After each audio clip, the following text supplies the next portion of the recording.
Welcome to the Millionaires mini-series with your hosts Stephanie Keith and Stacy Failing, here to set you up with the most luxurious version of yourself. This podcast is filled with wealthy women vibes and a sneak peek into the millionaire's lifestyle. Whether your inner millionaire's dreams of taking private jets to deserted islands or you prefer the lighter side of luxury, we have an opportunity for you that is priceless. Come join us as we share with you all of our juicy money secrets, mindset hacks, and so much more. Money may not buy happiness, but it can provide you with an abundant life beyond your wildest dreams. So turn up the volume, adjust your crown, and get ready to embrace your inner millionaire-ess. Hey everyone, welcome back to the podcast. So today we want to talk about goal setting because I believe that goal setting for this last part of the year is actually more important than any other point in time. And Stacy, I don't know if you agree with that or not, but I just feel like coming out of the craziness of summer and then dealing with back to school and then having the whole holiday season, it can really get away from you. And next thing you know, it's like New Year's Eve and you've just kind of let it go the rest of the year and haven't achieved what you originally thought you would. Do you find that ever happening with you? I do. And this is actually my favorite time of the year to do my goal setting because I feel like I can look at, the new year. Everybody's always starting new goals and I do that too. But to be able to kind of look back and be like, all right, I need to inventory what I set up for myself in the beginning of the year. It's not, the year isn't over yet. We still have a whole nother quarter left, which I love because I feel like I get most of my motivation this time of year because then I know by the time that the new year rolls around that I'll be on to something else, like this is kind of your last chance to get in this year's goals, and so that's where my motivation comes from and really just breaking it into the next 12 weeks. And like you said, this can be really easy to do if you actually take the time to set it up and work it out through, the busy time of the year. So we all know that we have the holidays coming up. But any other things that happen to fall on your calendar, kids are going back to school. So you have all of those things, but like how can you really strategically plan out the next 12 weeks to set yourself up for success so you can feel like you are prepared to step into the new year. Yeah. So if you had a goal for this year, for example, and you keep saying, oh, I'll get to it when the kids are out of school. I'll get to it when, I have more money saved. I'll get to it. You'll find that you never get to it. Like there's always an excuse and a reason to push off your dreams. So I think that writing it out and having like a crystal clear plan is so important to really holding yourself accountable, but also getting clear on what you're asking the universe to help you with, And it's like, if you've ever heard of people talking about writing out what they want to manifest and how, that's just like woo woo or anything like that. There's actually studies that have taken place with people who went to Harvard and like they followed up on these people throughout their lives and tried to see like what happened, like who was the most successful and why. And what they found was that the people who set goals were more successful, obviously, than the people who didn't. And then the people that wrote their goals down were the most successful. They were the top tier of the entire group. So writing your goals down is so important. And there's so many people that will tell you like you'll never achieve a goal that you don't set. And so that's really what we want to help with and help you get like crystal clear and do it in a way that is not overwhelming. And I think that like having a good 12-week plan can absolutely do that.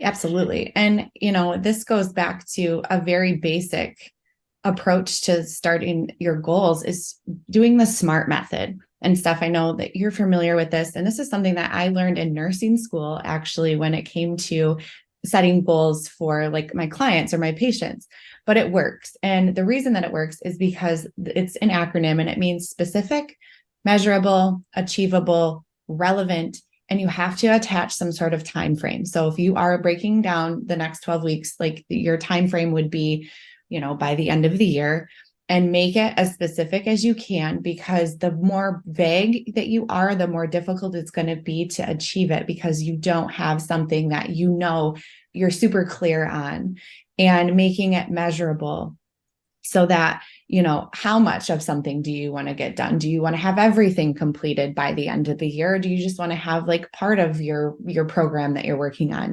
Like how get specific on the amount, and then make it achievable. Because when you make a goal, so obviously we have our big dreams and we have our long-term goals, but when we're talking about the next 12 weeks, you want to make it something that you can actually achieve. Because if you don't, it's just going to really make you feel discouraged, and you're just not going to want to push yourself to get there. So if you make it achievable, it can be a lot easier to reach that goal. And then make it relevant. Don't set some goal that isn't going to be achievable into what is going on in the next 12 weeks, but also something that you're like, you just kind of pulled on a thin air, like really sit down and think about this and plan it out so that you can make sure that you're setting yourself up for success, and just not, sitting there kind of pulling things out of thin air. Steph, Yeah. what's And something that helps you with this? well, I'm just thinking about like achievable, right? So obviously, like I'm all about big goals. I think you can achieve any goal that you put your mind to, anything you can, dream up. But you have to think about the scale of believability as well. So if you are like, I want to have $2 million, by next year or whatever, and you've only ever made, let's say, $50,000 a year, it's such a big leap. It's going to be really hard for your subconscious to work with that. And so you end up giving yourself a lot of unnecessary anxiety and imposter syndrome, and like all of these things can come to the surface.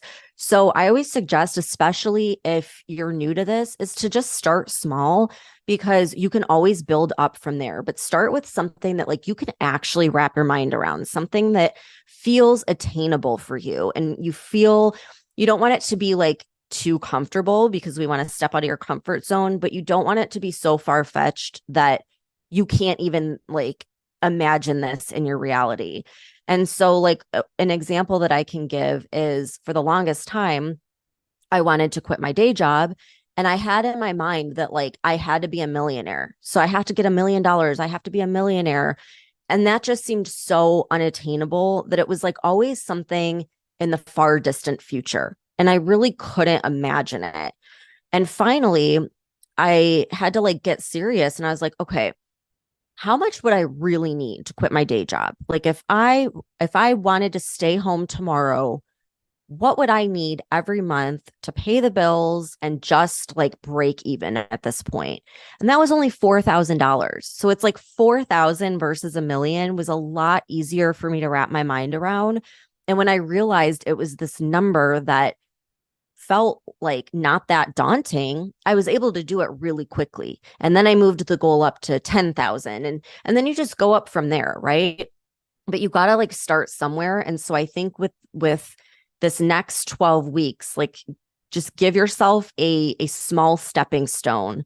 And once you achieve that, you'll build a little more confidence, and you'll be able to take action with the next goal, and then you'll build more confidence, and then you'll keep raising the bar as you go through next year.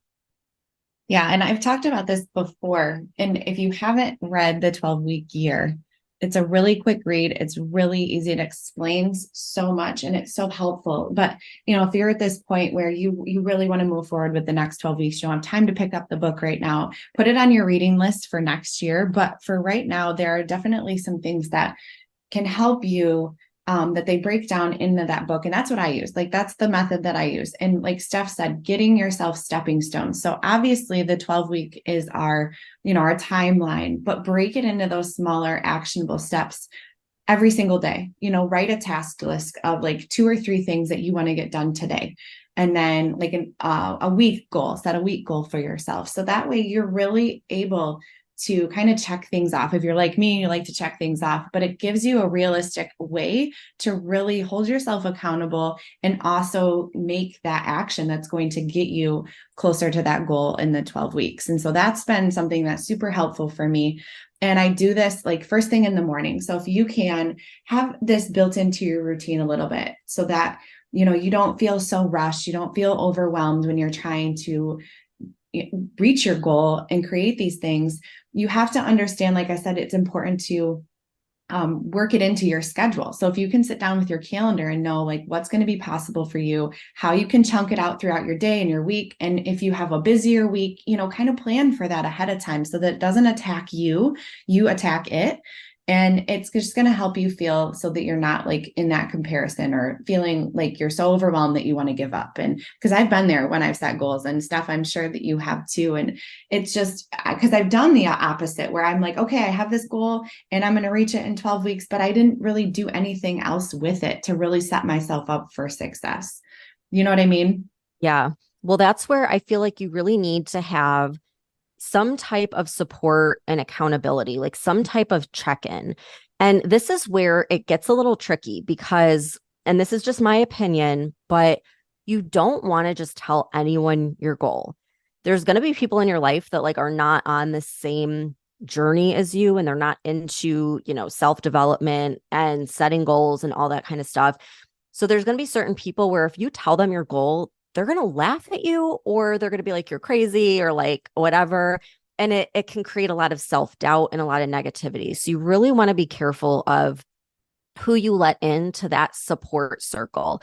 Like find other people who are either in the same place as you where they're trying to achieve similar goals, or find someone who has already achieved the goal that you want to achieve that can help you, because anyone who's going through it or who has already been through it, they're going to support you. They're not going to laugh at you and like knock you down.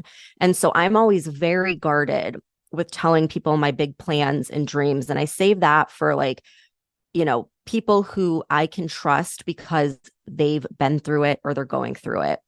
And so like that's, where you want to look at networking. You can, find someone, even if it's not face to face, you can find someone maybe that you've talked to online that's in a similar business. You can join a coaching program, a mastermind. Like there's so many different ways to go about this, but if you try to do it alone, it's very daunting because of course, there's going to be limiting beliefs that come up.